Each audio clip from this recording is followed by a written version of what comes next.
Yes, Red Zone TV kwoli webale kubanga okyagoberera yonna gyosinzira okubanga gyotulabira kyokola kya mutawana nnyo gwatambula naffe ku mukutu ogwa Red Zone TV nawe atanaba kubanga osubscribinga nyongera okubanga nkujjukiza nti kirira wansi awo olaba ekigambo subscribe kikwateko kwata kade aka notification oberenga tomisinga nsonga yonna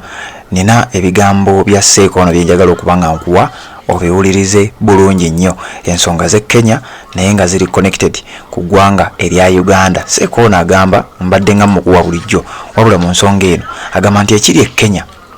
temuddamu gamba nti tekisoboka e Uganda wabula anenyezza nnyo ab'amagye abapoliisi n'ebitongole ebirala ebikuuma ddembe ng'agamba nti mmwe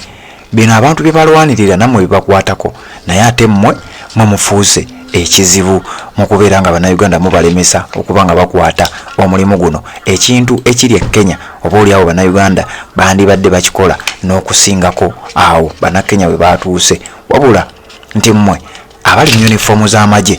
abali mu yunifoomu eza poliisi abakazi n'abasajja yategeeza nti mwe mulina okukyusaamu mukolenga poliisi ey'e Kenya bwe yakoze tetuganye mulina okukuuma emirembe naye ate abantu mulina obbawa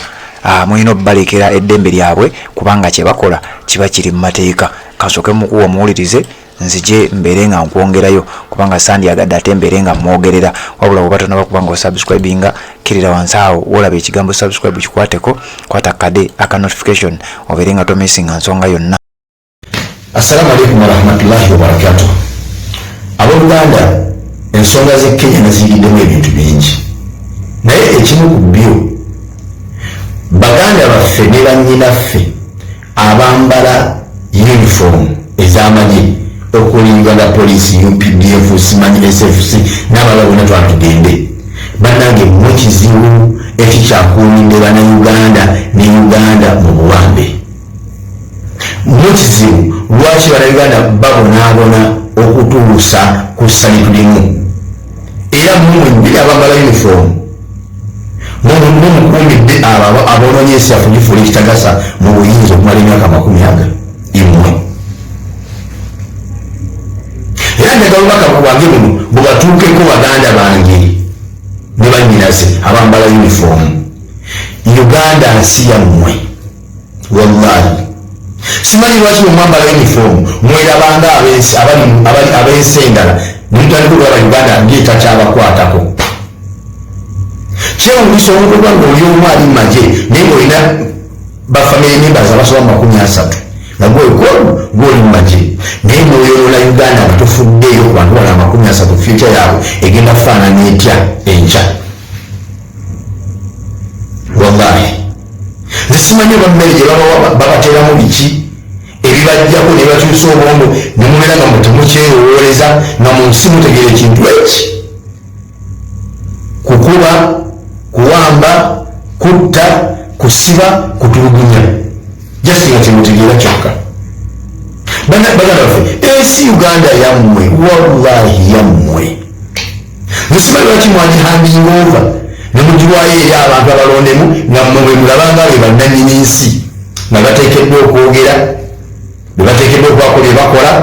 be bateekeddwa okulagira be bateekeddwa okuteesa nga mubekyo mukiraba nti ensi mwagikwatamu mwennyini ne mugiwaayo eri abantu abalondemu mwatukola bubi nnyo. Wallahi natunulidde amagye ge Kenya natunulidde abaami n'abakyala abambala uniform z'amagye mu ggwanga ly'e Kenya enneeyisa yaabwe ne professionalism gye bayolesezza mu kwekalakasa kw'abannansi ne mmanya nti mu Uganda tetulina amagye tulina batemu. Wallahi era omusajja munobu ne baboogera balaga nti amagye gange ebyaddala Uganda tetulina magye tulina batemu olw'ensonga ebyaddala mumutuwamba kubanga abawamba bannaffe baba bambadde ebyambalo byemwambala era nga bakutte muluze mukwata mumututta abatutta baba bambadde nga bwemwambadde era nga bakutte nemundu baba muzikutte mumuguzawo bannaffe netumenya batukokola ku nsi nga tebakyaliko mwenyini abambala bife mukwata nemundu oba okitegeera. N'olwekyo ekizibu ekizibu kyetulina mu ggwanga lyaffe ekikyatusiibye mu mbeera gye tulimu n'okusookerwako n'ekizibu ekisookerwako. Era nsaba abalaba vidiyo yange eno namuganda wo nga mujaasi oba nga mupoliisi mutuuseko obubaka buno mugambe nti muganda wange ensi yo okuyambayo ofumu n'okwata emmundu nebibwosanga ali mu nsi endala oba nga alinayo ensi endala etali Uganda. eno Uganda mwoli olwaliro oyambadde yunifoomu ye Uganda gyogenda okweramu ekyanga ogyemu yunifoomu. eno Uganda omuli mutabani atali wamagye atali mu poliisi mwawangaalira mujjukize bannaye mubajjukize Uganda yensi yammwe amagye si nsi mumubeera mumagye mulabanga nga UPDF eggwanga nti mumuli mu ggwanga ddala Uganda tekyabakwatako nemubanga bebayita obwesi ku kicuba mu Uganda nti mulimu nga bacuba kwolona bemwononye kutta bemuse mutambule muddeyo ewammwe naye nga ate bwojja mu yunifoomu odda katwe bwojja mu yunifoomu odda kutambala. Banne nibajjukiza baganda baffe abo Uganda yammwe wallahi bwobanga mmwe muliko amaanyi agasiridde abo aboononye ensi yaffe mu buyinza nemubanga agamanyi temusobola gakozesa kutaasa nsi yammwe abaana bammwe banyinammwe baganda bammwe mwebagenda okuwangaalira nebintu temuna mugaso. Era nze nalabya abasirikale b'e Kenya nibeebuuza abayita abasirikale b'Uganda mu bakuumaddembe muliko kikyamu ki?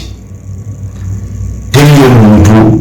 akola nsobi nnene nga muntu addira abasirikale b'Uganda gamba abakuumaddembe abo batabanguzi ba mirembe si bakuumaddembe. Njagala mulabe wetubeera nga tebaliiwo tuba mu mirembe wetubeera nga weebali musuubira ebintu bibiri oba bisatu kufa kuyiwa omusaayi kusibwa kasita batuuka mu kitundu bwe batabadde oli wetuuka batatukira mu kukyankalanya okitegeera abasirikale betulina Uganda si bakuumi ba ggwanga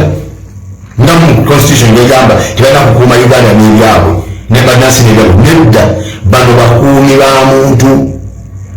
ne famire ye n'emikwano gye. Waliwo abasirikale b'e Kenya nti bo balina okukuuma nsi yaabwe Kenya ne constitution yaabwe ebbanga bannansi lye bamaze nga bye bakola biri constitution nga tebabalinaako obuzibu bwonna kubanga abantu bamanyi nti abantu bano tebali mukola kiri mu constitution ebawe eddembe erikola ekyo kati bakuba baki nga bali mukola ekyo constitution kibakkiriza okukola kati babasobola lwaki bakuba abantu babasobola lwaki batta abantu okwo kwekalakasa singa kwabadde Uganda wallahi singa twakafiirwa abantu abasoba mu 2000 zigambye 18 Novemba bakwata okwasi Kyagulanyi eruka twafiirwa abantu abakunukkiriza 10 abakunukkiriza 10 just munaku ezi abantu.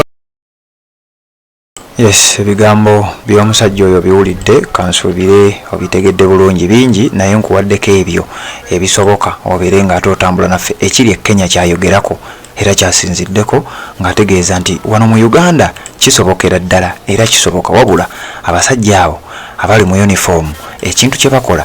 kibafuula oba oliawo okubeera nga tebali professional kimala olw'ensonga nti abali mu Kenya nabo balina yunifoomu zezimu ng'ezammwe naye kyebayita eddembe ly'obuntu nga ne bakimanyi bulungi nnyo nti ne ssemateeka akkiriza omuntu okulwanirira eddembe lye mu ngeri yonna kasitaba nga tamenye mateeka. Kati bano abantu boolaba okutambula ne bagenda gye baagala kasitaba nga tebalina kye boonoonye poliisi amagye n'ebitongole ebirala byonna muyina kubaleka bulesi era muyina kubawa security. Kyekiri ekiwandiiko ekyatambulidde ku mitimbagano nga kitegeeza poliisi nti tugenda kukola ensonga ABC era nga muzze muwulira abantu nga bakyogera nti poliisi si yeegaba olukusa wabula erina kuwa bukuumi na guidance nti abo mubadde mwagala kuyita wano kati ffe twagala muyite wano bwe bityo bwe bitambulira. Omusajja oyo omusiraamu bw'atyo bw'agambye embeera nga bw'agiraba bw'agikuwadde naawe nga bw'ogiraba bw'oba ogitegeera. Red Zone TV kwoli webale kubanga okyagoberera tuwuliziganye mu updates eziddako.